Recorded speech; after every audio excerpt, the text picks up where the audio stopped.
Die Bybel sê in Filemon 6 dat elke goeie ding wat ons het, in Christus alreeds binne in ons is. Dit beteken Christus self leef in jou. Die Heilige Gees woon in jou. Jy het die ewige lewe. Jy is geklee in geregtigheid. Jy het vrede wat alle verstand te bowe gaan. Jy ontvang vreugde wat jou vervul en heeltemal gelukkig maak.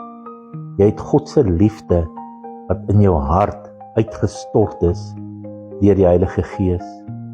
Jy leef deur geloof en nie deur aanskouing nie. Jy het 'n hoop wat nooit beskaam nie. Jy het die wysheid van God alreeds ontvang en dit is reeds binne in jou.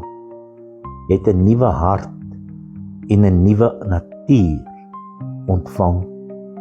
God se wet is op jou hart geskryf. Jy het geestelike gawes en die vrug van die Heilige Gees. Die gesindheid van Christus is nou ook binne in jou en jy die vermoë om soos Jesus te kan dink.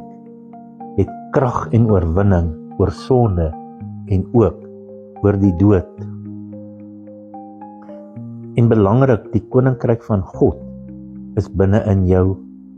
Alles wat jy nodig het om 'n goddelike lewe te leef en godsvrugtig te wees, het jy alreeds deur God se genade ontvang.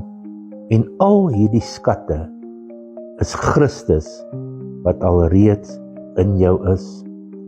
Vader, open elkeen van ons se oë om die volheid van Christus in ons te sien, dit te ontdek en te beleef.